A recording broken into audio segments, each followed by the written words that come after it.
All right, great. Well, good morning, everyone. Today I have a friend of mine who is the CEO of the Identity Theft Resource Center, happens to be here in San Diego, where I'm also based, Eva Velasquez.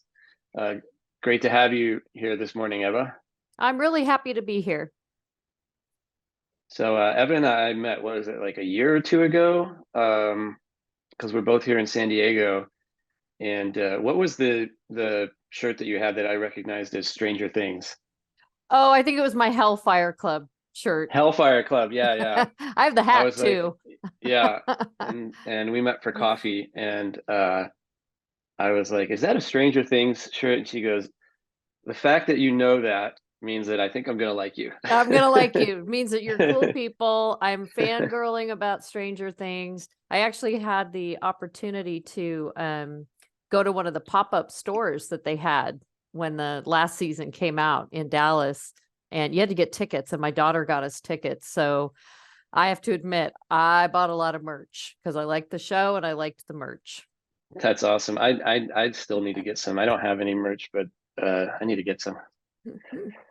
Cool. Well, so today we're going to be talking about a wide range of topics, particularly as it relates to protect individuals protecting themselves from scams and identity theft, and also just general news about people's digital security and safety and things like that, but in an interesting and fun way.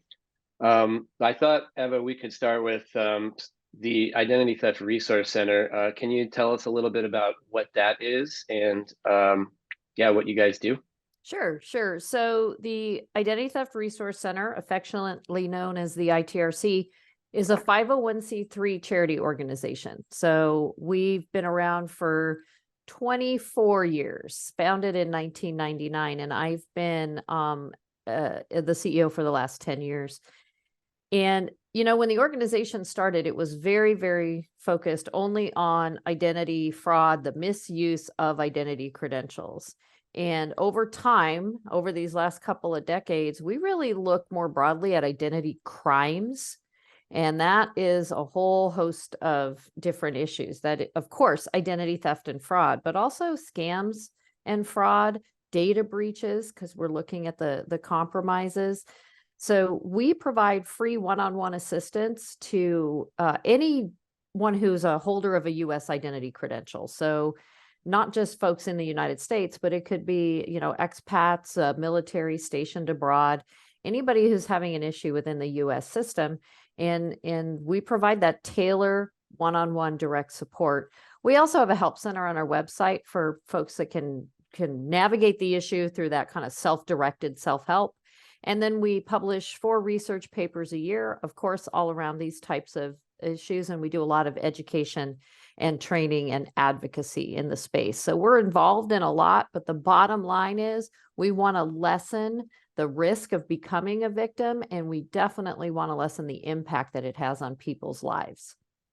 Sure. Yeah, yeah. Everyone's terrified of identity theft. It sounds awful.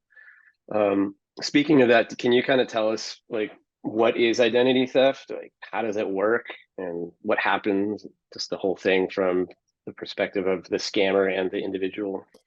Well, I think it's again, it's really broad. So I always encourage people to think about all of the things that you do for yourself using your identity credentials. All of whenever you have to kind of authenticate or verify that you are who you say you are, where does that happen? It happens at banks. It happens when you apply for loans. It happens when you get medical insurance, when you apply for a job, a mortgage, an application to rent, an apartment.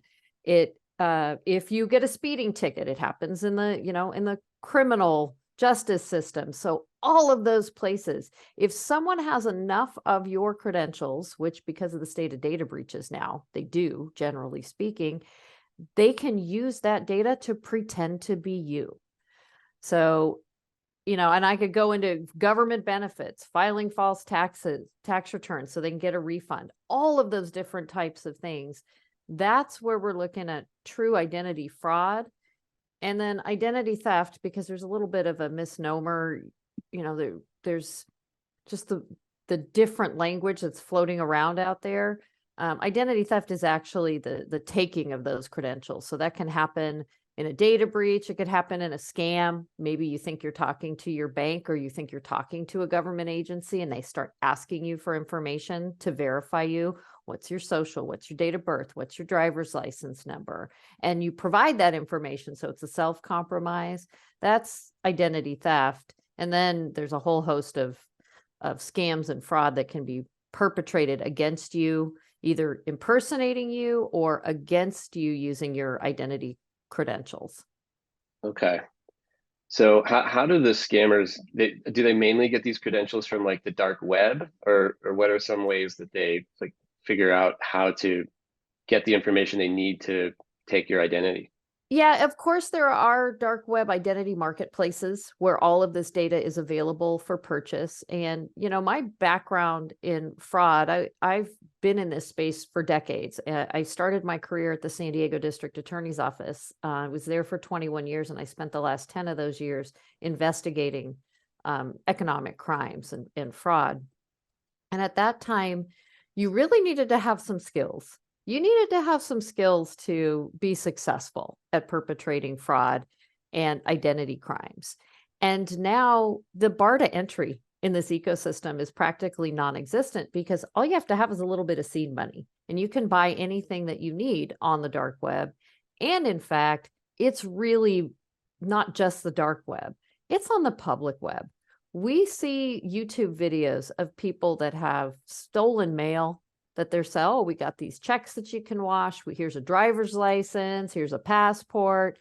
So it's not even just in the dark web. It's migrating into public places too. So that's one way that they can get your data. And then the other way is where the scammers are just doing it, mostly impersonation scams, calling you, emailing, through phishing, and just harvesting your data directly from you because you think you're talking to someone else. You don't know you're talking to a scammer.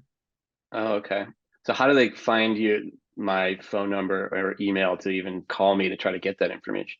I mean, that's out there, right? Isn't my phone number's out there? It's everywhere. My email is out there. So it can be purchased, it can be randomized, with auto dialers. When you think about the cost of finding your targets, it used to be that if you're going to do these cold solicitations, you actually had to send something in the mail or go door to door. Oh my gosh, God forbid, show up in person.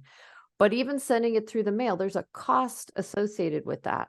With making phone calls now and just sending emails, there's no hard cost. And so you send out 10,000 emails, 20,000, 100,000. They only need 0.00001% return on those emails in order to be profitable. And it doesn't cost them anything to send all those emails out. So that's, I mean, like I said, a lot of your data is out there. It's been out there with data breaches. ITRC's been tracking them since 2005. And in fact, it just keeps going up. 2021 was the biggest year on record for the number of breaches that we'd ever seen. And 2022 was slightly below, just barely. We missed it by about 60 breaches. But this year is turning out to be just a record-breaking year again. I mean, we had more breaches in this quarter alone than I think we had in like all of 2017 or 2016. I'd have to go back and look at the dates, but that's how much it's been growing over the years. Yeah, we're talking about big numbers here too. Like the number of data breaches is like, you're talking about like maybe 500 in the last quarter and maybe like 200 million people affected or something like that. Well, let's see, there were 1,802 breaches total last year. And I think the all-time high in 21, was 1,862. Now, the number of victims impacted, that's going to vary because incidents can have, 100 victims or 100 million. In last year, in 2022, we had a single breach in December that just made our numbers skyrocketed. That was at Twitter, 221 million individuals. That's a single breach at a single company. So that part's going to vary. And, the quarter's not over yet, so I don't have the full numbers in there, but we're talking about hundreds and hundreds of breaches. Wow. Now, do you think that it makes sense for people to try to get some of the information that's easily accessible about them off the web and maybe delete themselves from corporate databases that they don't need to be in anymore, so that when there is a data breach, they're less likely to be in it? Or is this just kind of like and it's such a difficult problem to solve, people should just kind of be vigilant, but not kind of give up on trying to reduce their digital footprint? No, I don't think we should give up on that. And I think we have to approach it with the mindset that, look, our data is out there. I don't want people to be uneducated about that and think, oh, nobody has my data and this isn't a concern for me, because that's not the case. At the same time, I don't want that to cause people to be apathetic and go, well, Eva said my data's out there, so that means I have to, there's nothing I can do, and I'm just going to give up. There's something in the middle, and doing things to reduce your footprint, doing things to remove your data from places where you can't monitor. If they don't have it, it can't be breached. So that can be a good use of your time. I know it can be overwhelming, but it is an effective use of your time, because not every criminal has every piece of your data. That's a better way to look at it. Yes, my information's out there. Yes, I need to be concerned, but every single identity thief and criminal doesn't have every single data point about me. So if I can not be the low-hanging fruit, that is a good way to minimize your risk. Right. Yeah, we have some users that ask, actually, it's more like on social media, where they'll say, oh, my data's everywhere, this isn't a solvable problem. And my response to that is, well, it's not that you're going to reduce your risk by 100%, but you could reduce it by 90%. Like, what if you're in 400 corporate databases and 90% of those you don't use anymore? There's tools out there where you can automatically submit requests to those companies to delete your data. So that potentially reduces your risk of being in a data breach by 90%. And the same thing with getting your information off the open web. Let's say you're easily found in 100 different data broker websites. If you can get off of 90 of those, then you're not the low-hanging fruit. You're reducing your risk. It doesn't mean that if somebody specifically wants to target you for whatever reason, they could do it. But if they're just looking for low-hanging fruit, you're not going to be the one that they go after. You won't be in that. Yeah, they do cast a wide net. And I think it's important to think of this, rather than think about it as a problem to solve, you think about it as a problem to manage. We encounter those in our life all the time. There are things that we can solve. We can do one or two things, and that is done and put to rest. And then there are problems that we're like, nope, I can't actually solve this, but I can manage it. And I can have an impact and make a difference. My behavior, how I navigate the digital world, how I think about my own privacy, how the steps that I take to practice things like good cyber hygiene, those will have an impact on this problem. So I am managing it. So my recommendation, the next time somebody goes, oh, this isn't a solvable problem, I think that's a fair statement. And you can say yes, but it is one that you can manage. And reduce the scope of the problem, reduce the risk. And reduce the risk. Exactly. Yeah. So let's say somebody does. I hope you don't mind that I'm drinking my coffee on this podcast. I've been doing it the whole time. No, I don't care. I have to. I'm sorry. It's morning and I need my caffeine. No, we're fine, man. Joe Rogan on his podcast, they smoke cigars and drink scotch. I think coffee's safe. Shows that we're humans. So, I mean, I know that there's a ton of different types of identity fraud, but if we pick, like, maybe if you could tell us like the most common ones, and like, so what do you guys recommend to people that they do? Like, what are the steps that you have to take if you did become a victim of one of these common forms of identity fraud? I get asked that question a lot, especially from journalists and the media, because there's this notion that it's like this homogenous issue. And so, what are the top 3 steps that people should take after they become a victim? Well, the reality is that there are, as you said, numerous types of identity theft. We have a couple broad buckets: financial, government, criminal, and medical. Criminal and medical are always much smaller numbers. That some of the hardest to resolve. I think criminal was 4% of all of our cases last year, and medical was 1%. And then with financial and government, they kind of flip flop for holding that number 1 spot. Last couple of years, it's been government because of the pandemic and because of the explosion of identity crimes in the state unemployment benefits systems. And so for each different incident or type, the remediation process is going to be very different. And you're going to have to be contacting the different entities. You will need to get some kind of documentation to prove that you were a victim, whether that's the police report or the FTC affidavit. And then you basically have to, keep track of everything and who you've talked to and when, and you have to fill out different forms for different organizations. It's really, really cumbersome. So I always tell people when they want, like, what's the key thing that I need to remember? That you don't have to do this alone. There are organizations like the ITRC that will help you through this process. And it's all at no cost. Like I said, we're a 501c3 charity. We don't charge for this. We're funded primarily by grants from the Department of Justice Office of Victims of Crime, but we're also funded by other types of grants, donations, and corporate sponsorships. And we have some fee-for-service type of offerings where we sell some things to businesses, and then we use that money to provide our free services. So I just really want people to have a plan. Think about it like AAA.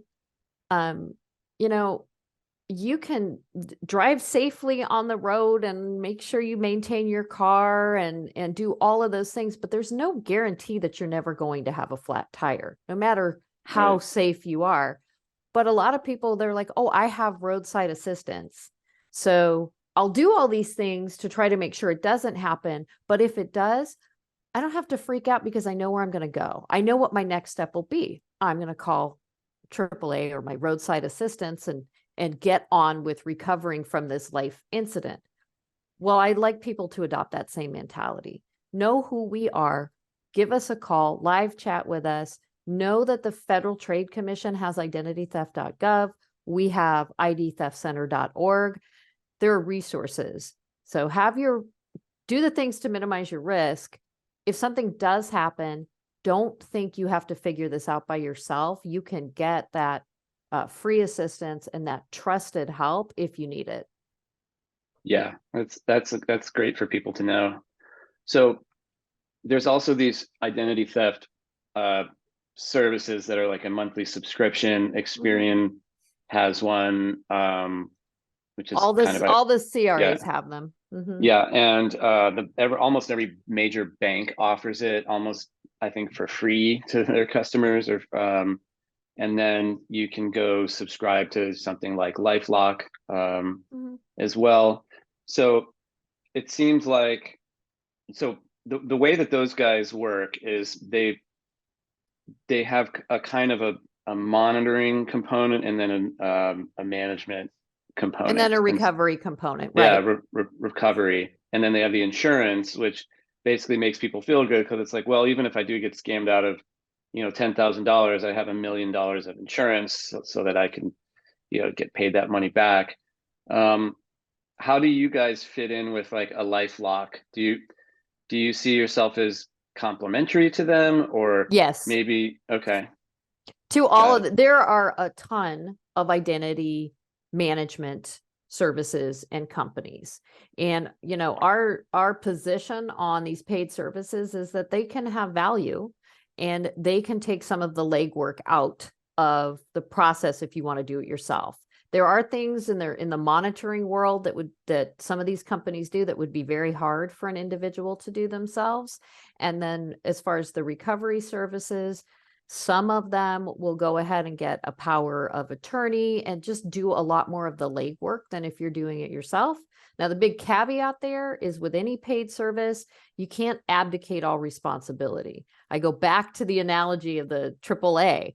You can have AAA. It doesn't mean that you're going to drive like a maniac, decide that, oh, that construction site, sure, I'm going to drive over all those nails. You're probably still going to do things to avoid those bad outcomes. It's the same thing with your identity.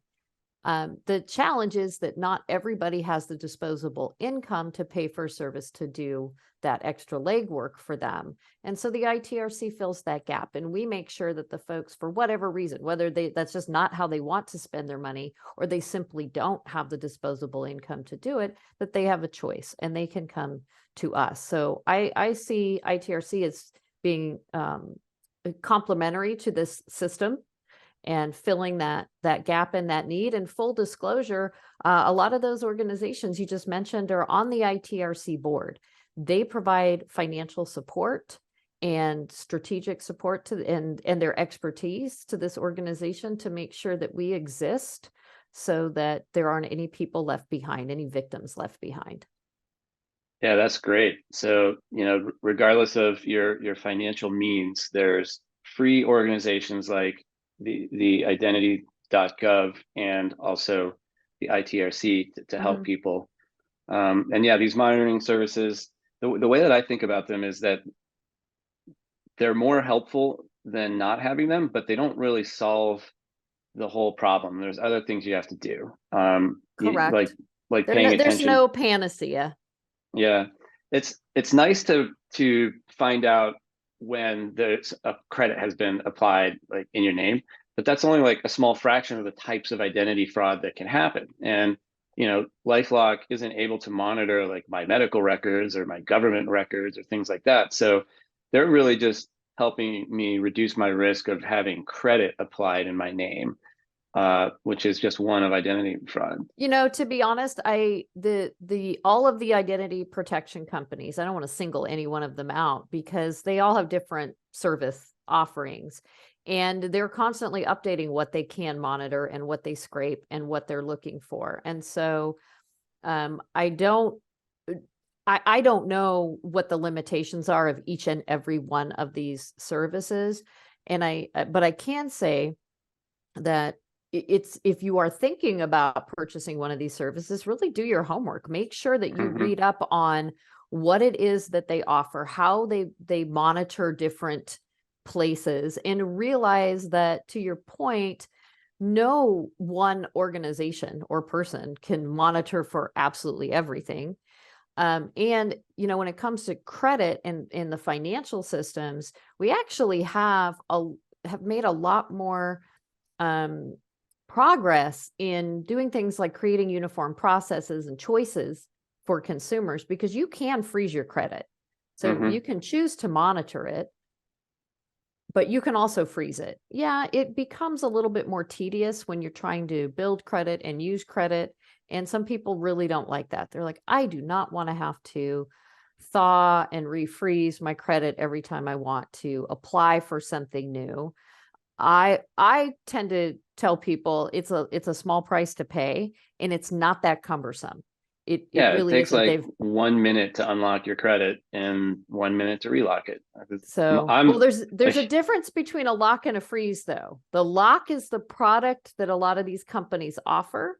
A freeze is what's mandated by federal law, that process exists and that it be free to consumers. I meant freeze. Yeah. Okay. So I think everyone should freeze your credit. Like, how you're not applying for credit every week. It's like 2 or 3 times a year, even for people that are really active consumers. So, so and it takes 2 minutes. You probably have to unlock or unfreeze all 3. Unless you ask. I mean, that's the other people go, oh, I don't want to have to do all 3. Ask the company. I mean, I literally did this last year. I said, okay, well, I want to get this deal. Who do you guys use? And they told me which bureau, and so I just did it there. Yeah, they sometimes it just use requires one. a couple questions, and sometimes they don't know, and then you do have to, thaw all 3. But it's a tiny inconvenience for a lot of peace of mind. Yeah, yeah, yeah. I'm a big fan of freezing your credit. I I'm mean, gonna that's get like, you. I'm gonna get the T-shirt for you. yeah. Um, I mean, freezing your credit basically makes it so that you don't really need credit monitoring because it's frozen. I mean, it's literally like, unless, what could happen though is if someone got all three of your passwords, usernames and passwords for all three credit bureaus, which they could do if they hacked your email. I mean, it's Then not, again, yeah, it's not impenetrable. And yeah, yes, we have heard from people who had their credit frozen, who had a persistent thief that was able to get it thawed. right, It's uncommon. I'm right, not saying it doesn't happen. It certainly does, but it is uncommon. It's not the norm. It kind of depends on the thief, and they have to be really persistent and frankly kind of laser focused on you. And then that's where I go back to the low hanging fruit. They'd much rather focus on somebody that doesn't even know what freezing your credit is and isn't paying attention. That's a much easier target. yeah.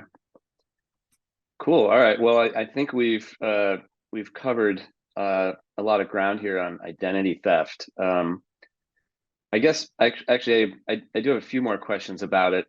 People tend to think that this is a problem that's particularly more common with the older demographic. But what about like younger people, like in their 20s, who seem pretty carefree about this kind of stuff, like either because they don't have a lot of money, so they're like, well, I don't really care. Or they're like, well, this is usually old people that get scammed. I'm not going to get scammed. Like, what do you say to the younger generations about this problem? I say nothing could be further from the truth. And I have data that proves it.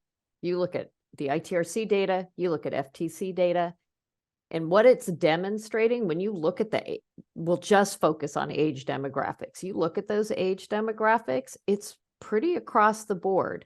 And given any snapshot in time, yeah, you may have one age group that's higher or lower, but that this notion that there is one specific group that is, you know, significantly more vulnerable, it's just not true anymore. Everyone is vulnerable. Given the right set of circumstances, we're all vulnerable to a phishing email. We're all vulnerable to a scam phone call. We're all vulnerable to an impersonation type of scam.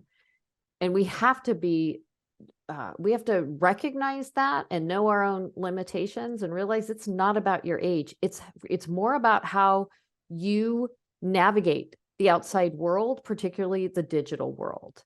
So yeah, young people that tell me things like, I don't have that much money, so I'm not an attractive target. Not true. Your credentials can be monetized in ways that you may not think it's valuable, but they're committing fraud. They're just your credentials are the tool. So they're extremely valuable no matter who you are. Even credentials of deceased people are valuable. So that is really largely irrelevant. And then I will also have young people tell me, well, my credit's either non-existent or it's no good. They can have it. My credit's so bad, they can have it. Let them figure out what they can do. Well, you know what they can do? They can still probably get loans and credit cards. It's just going to be at an exorbitant interest rate. They don't care. They're Yeah, you're not the one that has to paying pay it that. back. They're not paying it back. They can still get payday loans that they're not going to pay back. So that it's this, I just really want to disabuse people of this notion that, insert reason here. I'm young, I'm old, I don't have good credit, whatever it is. Oh, identity theft isn't a problem for me and I'm not an attractive target. Sorry, that's not the case. Do you have US identity credentials? Do you have a social security number, a state ID, maybe even a passport? Oh, yeah, you're an attractive target. Yeah, so let me repeat this for all the young people that are watching this. The data suggests that you are just as likely to fall victim to fraud as your grandparents, who you think are the only ones that fall for this stuff. The data suggests otherwise. It does. Everyone, no matter how smart you are, can be tricked. And so you should not just ignore and think that because you're young and you're technical and you don't have a lot of money or whatever, insert reason here, you still need to take the same kind of precautions that everyone else does. Mm-hmm. Absolutely.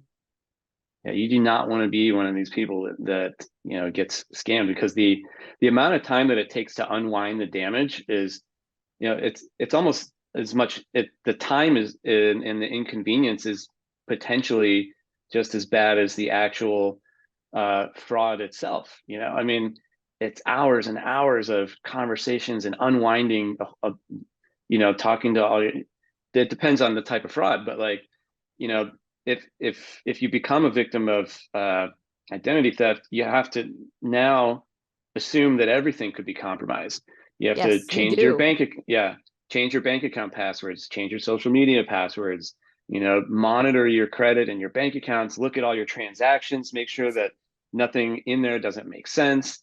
Look You on have your to be computer, make vigilant sure, about your taxes. yeah. With the IRS, it's not just financial. There's all of those other areas.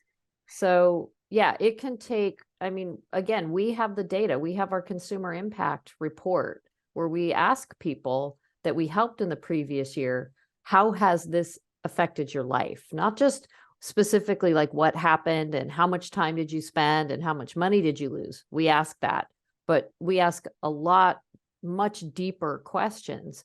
And what we see happen is with the emotional and even sometimes the physical and those life impact consequences, it's sort of like a domino. For some people, once that first thing falls, it just has these tentacles that reach into, you like how I mixed my analogies there? I went from dominoes to octopi. But it has these tentacles that reach into a lot of different aspects of a person's life, regardless of their age, young or old. Young people trying to get student loans to go to college and find out that they can't because somehow their credit's been messed up, or they've got issues with IRS and maybe someone's been claiming them, using their information for employment purposes. I mean, it just really runs the gamut. Yeah, crazy. So let's shift gears a little bit to current events. Let's talk about what's been going on recently. What's top of mind for you? What's been going on recently in this space? We follow data breaches. And so the Move It breach, which has just had far-reaching consequences, has been top of mind. I mean, that just happened earlier this week, or maybe it was late last week. I think it was late last week, but that is, it's a supply chain attack. And so there's a lot of different organizations that are impacted, but there were two states, Oregon and Louisiana. All of the driver's license information and state ID information was compromised. Now, we don't know how much data. They just said the records for, 3.5 million, I think, in the state of Oregon. In watching that play out, we're getting the updates and seeing what type of data. Driver's license data has become extremely valuable to the threat actors, because as we as a society, we and industry and government added additional fraud controls into a lot of these systems and authentication processes and verification processes into these systems. Some of that was driver's license data. So the thieves have been like, oh, I need that. Now I need that piece of data. I have everything else. I need that piece of data. So the challenge that we have is when we add those new fraud controls in place, then it does make that data more attractive to the thieves, and they just go out and try to infiltrate our systems to get it. So that's one of the big things. Excuse me. And then one of the other things that has really been top of mind for us has been our law enforcement partnerships and training, because we do have a grant from the Department of Justice to provide these free services to law enforcement agencies where they can just refer the victims over to us. And then they can focus on investigating, that's what their job is. And we provide the victim services. Oh gosh, and there was one more thing I wanted to say, and then I forgot about it. I hate it when that happens. Well, it'll come back. It'll come back to me. It'll come back to me. So, I saw the Move It data breach as well. Yeah, that's kind of the most recent one, but it's like one happens pretty much every day, maybe multiple ones per day. I just thought of it, Aaron. I just thought of it. It popped back into my head. The thought in search of a brain. It was floating around in the ethers there. One of the other things that we've been a little concerned about is this pushback we're seeing from financial institutions regarding reimbursing people who have been scammed or have had their accounts compromised.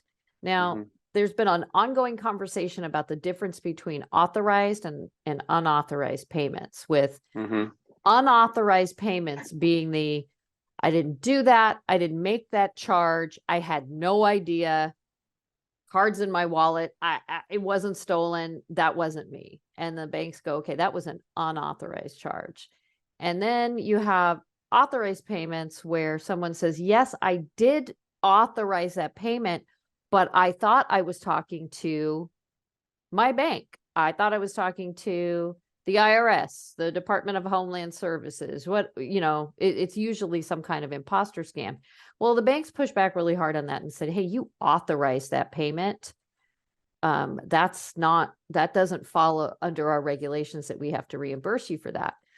That's kind of ongoing and has been continued area of discussion. They've had hearings. But we're actually seeing a pushback from a lot of the victims that are contacting us in a segment of unauthorized payments, where the banks are telling them, just by virtue of the fact that it happened, you didn't exercise proper duty of care with your account or your credentials. Therefore, we're not going to reimburse this fraud loss. So they didn't authorize the transactions or the payments. So it is an unauthorized payment. But again, just on the face of it, the bank is saying, because it happened, that means you didn't practice proper duty of care. That means we're not responsible for reimbursing you. That is a terrible trend for victims. Are these larger banks or more like regional banks? Across the board. I'm not going to name names because we have work to do in this area, but what I can tell you is it's not a one-off. It was a one-off a couple of months ago. Isn't that just That's concerning because disturbing? Because I operate under the impression that I'm going to be careful, but if I do make a mistake or get scammed and someone steals money from my bank account, that my bank's got my back and they're going to give me that money back, because they have a responsibility to, make sure that transactions are authentic and legitimate. Yeah. And, it's a dual responsibility, but I'm trusting them to do their part. And if somebody's able to transfer money out of my bank account or charge something on my credit card that I didn't do, I expect the credit card or bank company to reimburse me. And I've had that happen in the past where they do reimburse you. The fact that they're starting to not do that is very concerning, because now your bank doesn't have your back if this is really, a trend that becomes widely adopted. And now you really, really have to be even more vigilant and monitor everything to make sure that you don't lose the money, because you might not get it back. Well, and that's why we're so concerned. And I want to make it clear, I am not saying that every bank is doing this every single time. I'm not saying that. I don't want to create a panic. What I am saying is we're seeing this. We're seeing it in more than one place, in more than one state in the country, different financial institutions, some large, some smaller, more regional. So we're definitely paying attention to it, and we want to stop this immediately. We don't want this to become the de facto response. And I'm not sure how that's going to be justified. So we want to shine a bright, hot spotlight on some of this. I mean, one of the examples I can give you is an individual who put a check in the mail, and the mail was stolen. Now, I read about this. They went to the post office. They didn't just leave it on their house because they were told that's not okay, but they sent a check in the mail. That is not improper duty of care, sending a check in the mail. But the mail was stolen, the check was washed and then cashed for a much larger amount. Bank is refusing to reimburse this person because they said you did not exercise proper duty of care with your checks. Yeah, that really? I read that article too, and it made me want to recommend to people that unless you absolutely have to, don't write checks anymore. Well, I mean, there's that thought process, and we do recommend that people don't send important things through the mail if you can help it, but it is the only way sometimes you can do these things. So yeah, you should be leery of it, but yeah, it's insane that doctors' offices still send you a bill and enable you to write your credit card information on the bill and mail it back to them. I mean, that's insane. Like, that should not be allowed anymore. I mean, maybe we just need to have better security around what we're the process of mailing things. And I don't know what the solution to that is. I know that even the blue mail boxes aren't secure. The keys have been stolen through insider theft, frankly, through armed robbery of mail carriers so that the thieves can get access to those keys. So it's a big problem. And I think everybody should be aware of the lack of safety and security with sending important or valuable things through the mail. However, I'm not sure the solution is don't ever use the mail again. And for some people, that just doesn't work. Just doesn't work. It's a tool that they need and use, and they should be able to use it. Right. Yeah, it's all about risk mitigation. You know, it's like minimize your risk. If you don't have to do certain things that put you at risk, don't do that. But if you have to, then, you know, you got to do what you got to do. So cool. So let's I have another topic that I think is really interesting that I wanted to talk with you about, and that's the rise of artificial intelligence. And it's really, so we've known about artificial intelligence before there was even actual computers. But it's as the internet has grown and computers have gotten more sophisticated, and with generative AI, there's just been an explosion in the last couple of years of the sophistication and power of artificial intelligence. One of the things that we at Privacy Hawk are deeply concerned about is how powerful this AI is and how it could be used to identify fraud victims and commit fraud. You know, the way that I think about this, the way that I explain it to people is, you know, AI is basically something that can be trained, and you can train it to do anything that you want. Like ChatGPT was trained to, you know, take the sum of human published information and pretty much answer any question that you ask it in a way that sounds like a human and is most likely correct and very well written. And it was trained to do that. But you could also take all that information on the open web and on the dark web, including all that personal information about us that we don't want out there, and you can train a model to help you commit fraud. The technology exists, and I wouldn't be surprised if there's people out there if those efforts are already underway. Yeah. And so what my recommendation to people is, you know, don't wait until it's too late. Like, get your information off the web as much as you can. If you're not a social media influencer, do not make your profiles social media profiles public. And a lot of the social media websites make it default to public. Turn that off. Only allow friends to see your posts. There's no reason that anyone else needs to see your posts unless you're in that. CEO of the social media company should be forced to have their status the same as the default status. Yeah, yeah.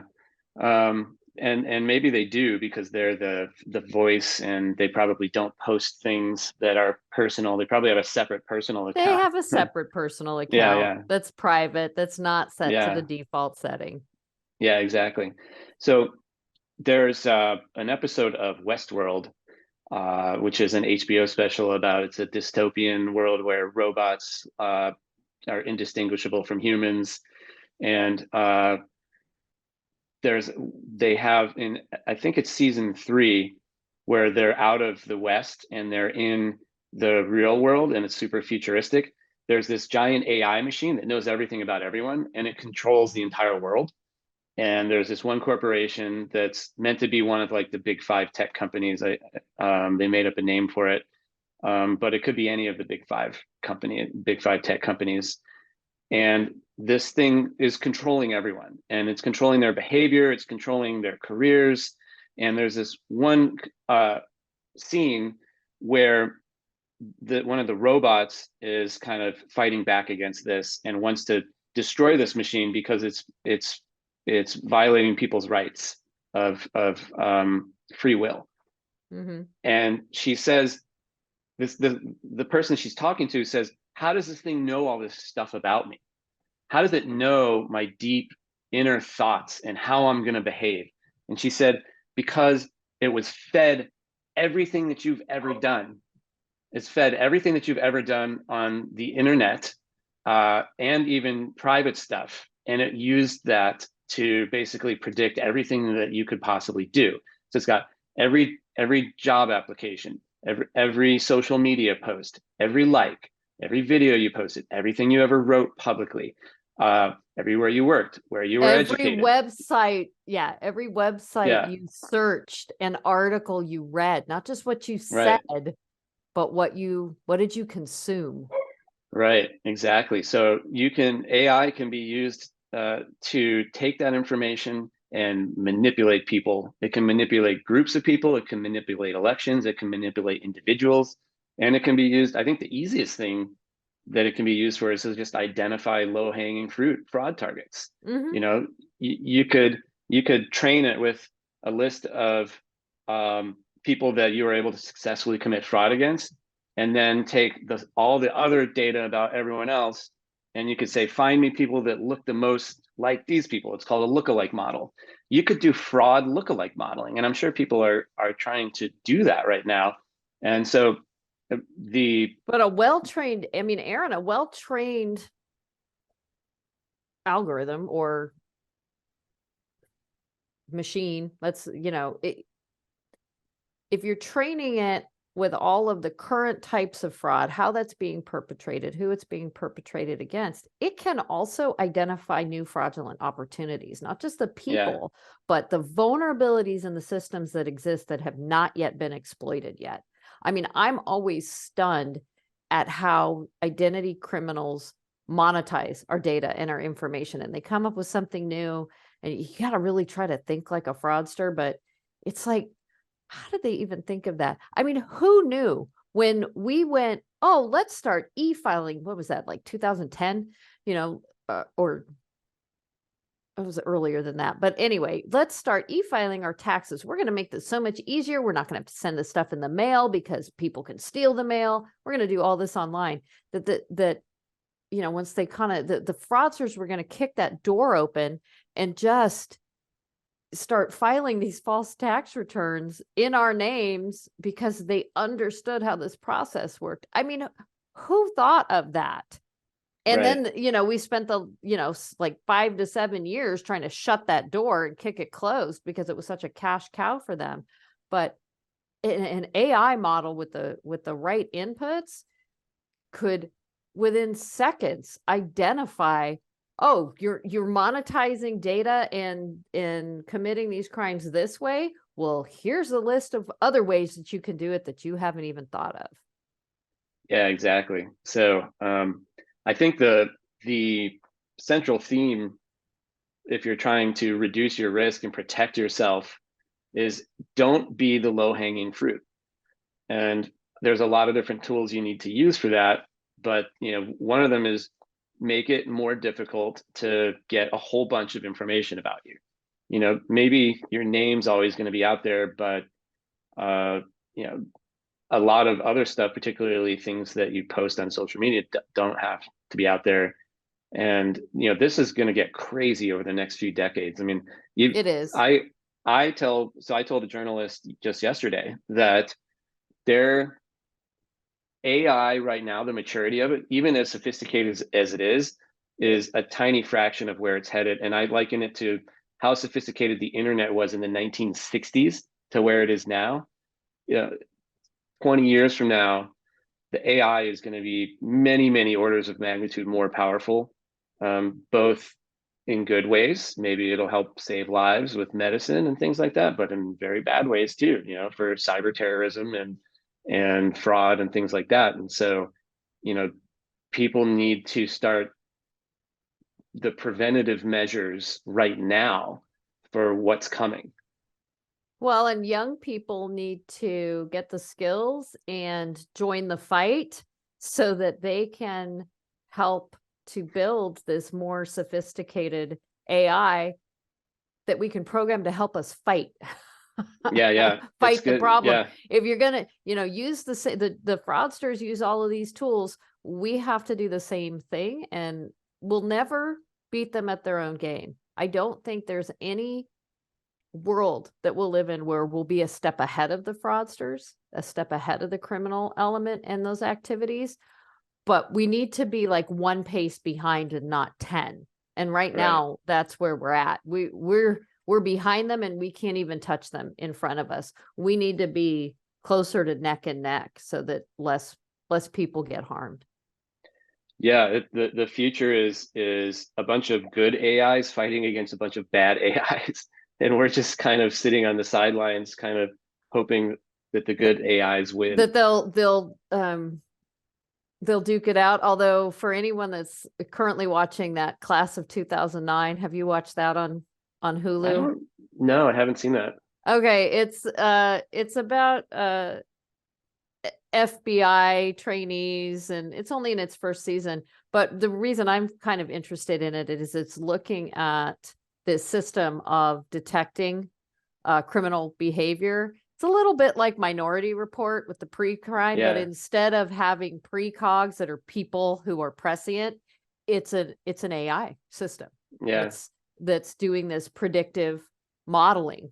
So it's like, oh, we already know that person's going to commit a crime, and so we're going to go get them before they even commit a crime, and now we've reduced crime. How do you feel about that? Like, what if it was really accurate, but you didn't commit the crime yet, but there was a 99.9% chance that you were going to commit it?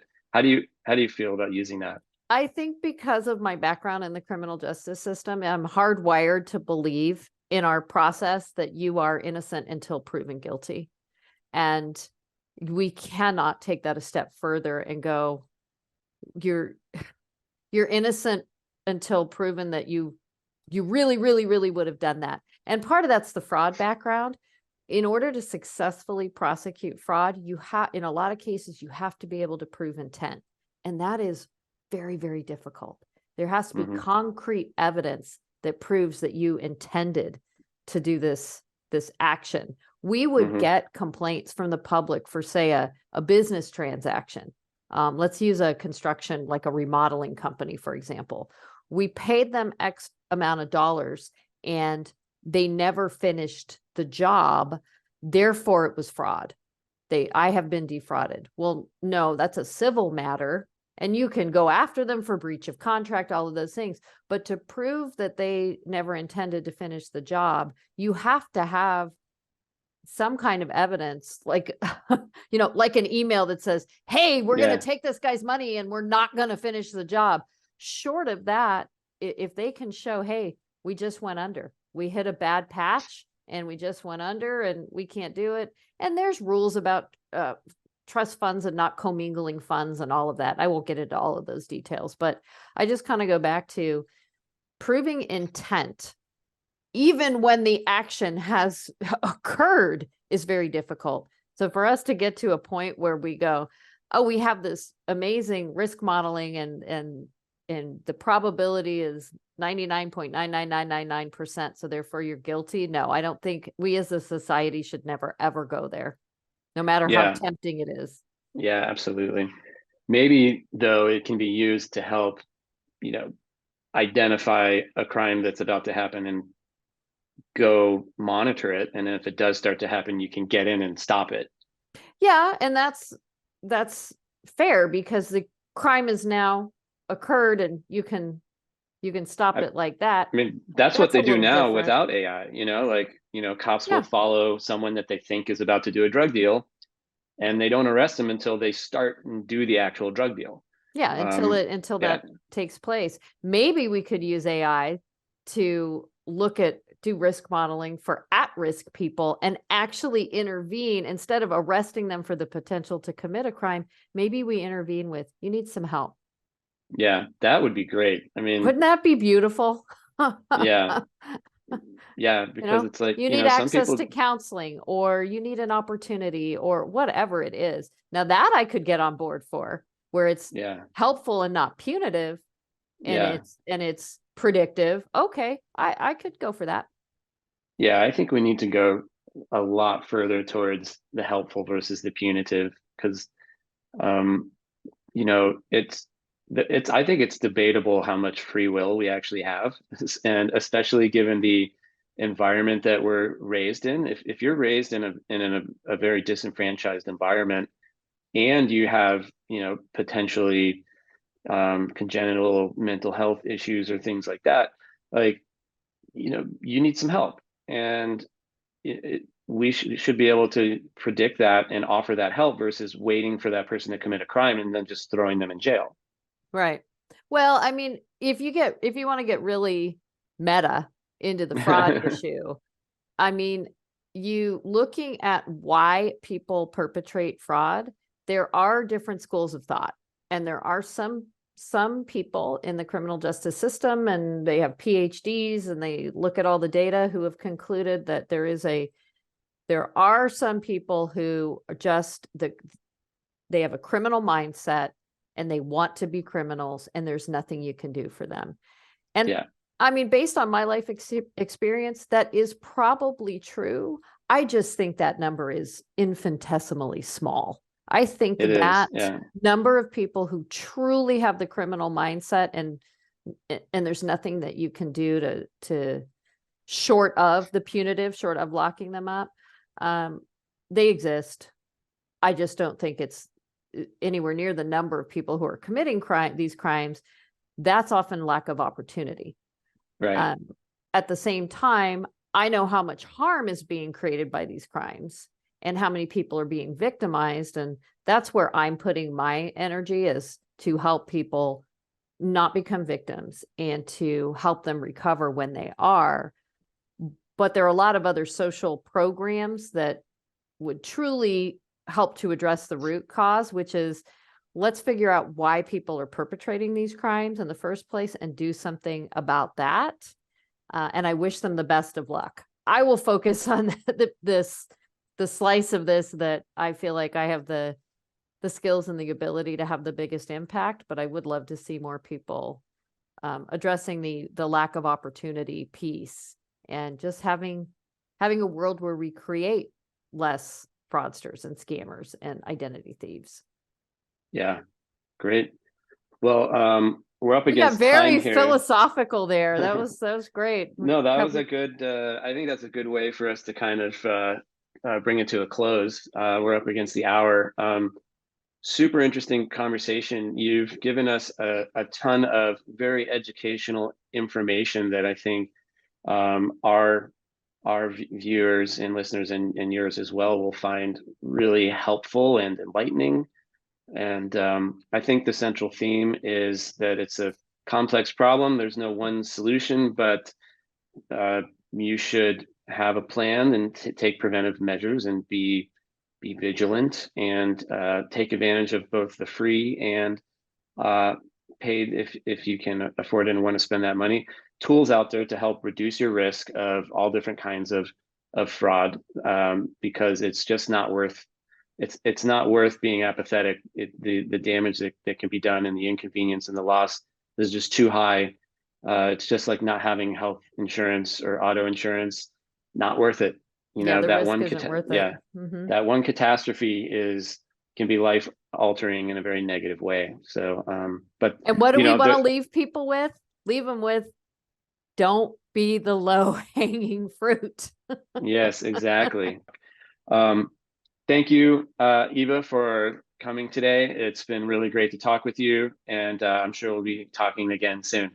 Oh, it was my pleasure. Yeah, I hope to come back again. We'll solve more of the world's problems. Yes, exactly. Talking. The Hawkcast is your go-to for optimizing your digital life. Make sure to like, subscribe, and tap the notification bell to stay connected with us.